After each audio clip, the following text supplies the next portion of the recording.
Baie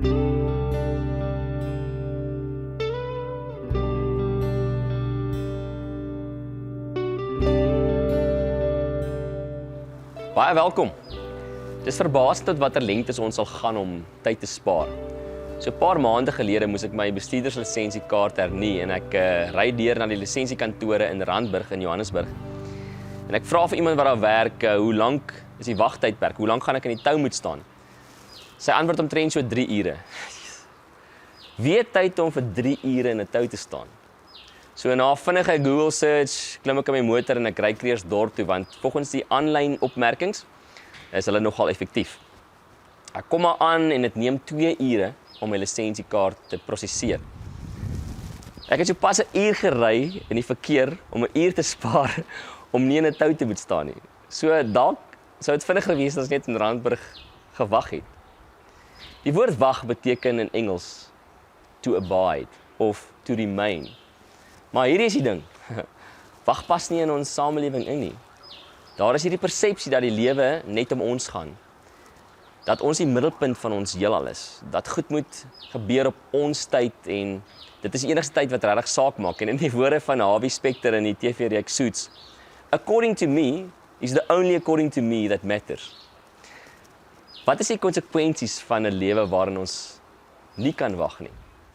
In Eksodus 32 lees ons dat toe die volk Israel sien dat Moses so 'n bietjie lank vat om van die berg af te kom, toe bou hulle 'n goue kalf. In hulle ongeduld kon hulle nie wag vir die regte God nie. Ons maak dalk groot kredietkaartskuld, want ons kan nie wag tot ons genoeg gespaar het nie. Ons wil hê en ons wil dit wat ons wil hê wil ons nou hê. Ons sal onnodige groot risiko's neem, selfs die welstand van ons familie in gevaar stel, net sodat ons vinniger voor kan kom. Soms syfer hierdie ook deur in ons geestelike lewens. Ons wil in beheer wees en neem soms tyd in ons eie hande. Dan maak ons droog. Ons dink ons kan God se hand forceer. Dit was vir my so hartseer, toe 'n paar jaar gelede ek moes beleef hoe 'n vriend van my sy geloof verloor.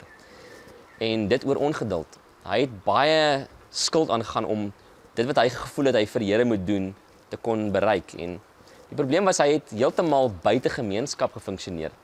Elke mens het aan hom probeer kommunikeer en hulle bekommer aan hom uitgespreek. En ek weet nie van iemand in ons geloofskring wat nie angstig gevoel het oor die drastiese besluite wat hy geneem het nie. En toe fout dit. Hy het die Here blameer en toe sy geloof verloor.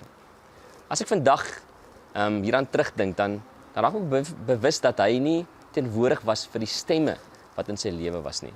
Hy kon nie wag nie. Of hy die Here reg gehoor het of nie, kan ek nie sê nie, maar dalk het hy. Maar dit was nie God se tyd nie. Dit het baie geforseerd gevoel. Henry Nouwen skryf, a waiting person is a patient person. The word patience means the willingness to stay where we are and live the situation out to the full in the belief that something hidden there will manifest itself to us. As ons praat van wag as 'n deug, dan is dit iets wat geduld in ons kweek, 'n nederigheid, 'n afhanklikheid. Dit raak ons ingesteldheid, die houding of die postuur van ons harte. Dit leer ons om met uitgestelde genot te kan lewe. Is ons okay as dit waarvoor ons wag nooit gebeur nie? Ronald Rolheiser skryf mooi hieroor in sy boek The Holy Longing. We are living in the interim eschatological age. We are living in the time between Christ's resurrection, the initial triumph of God's promise to give us fulfillment, and the final consummation of that promise, the end of time, when all tears will be wiped away.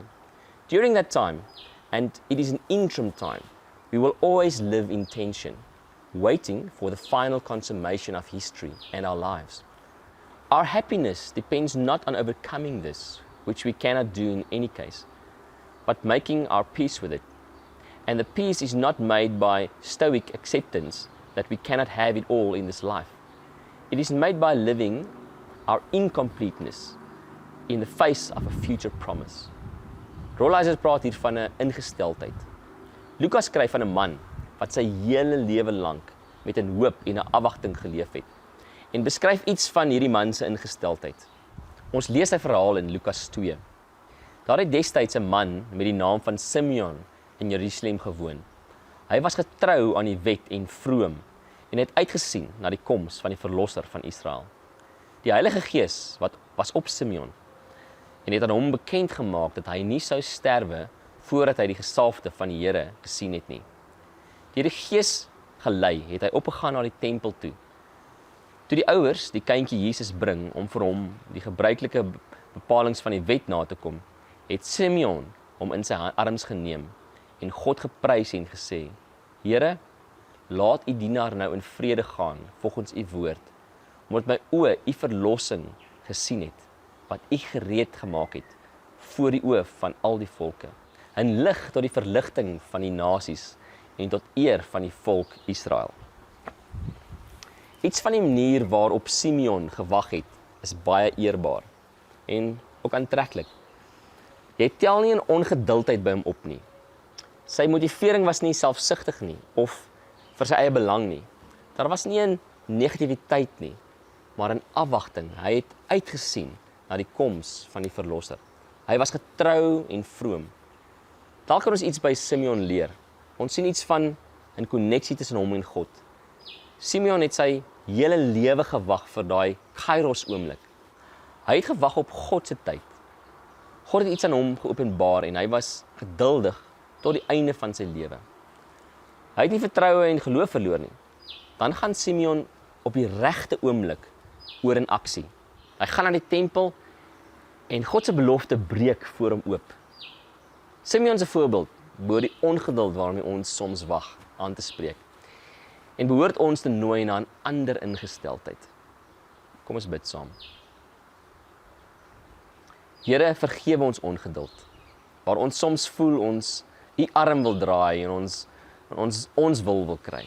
Here, wys ons op ons hoogmoed, dat ons ook so Simeon getrou en vroom kan wees. Wys ons op die motiverings en die begeertes van ons harte, waar ons soms met soveel hoogmoed die wêreld sien net uit ons eie oë uit. Here, ons het 'n diep verwagting om u in ons eie lewens te sien werk. Kom raak ons aan, soos u ook naby Simeon gekom het. Amen. As ons kyk na Simeon se lewe en hoe lank hy moes wag, dalk wil jy vandag net 'n oomblik vat om voor die Here te gaan sit met daai goeders wat jy voel al vir jare onbeantwoord is in jou lewe. Vind hoop in die wete dat God se tyd die beste tyd is en berus daarin.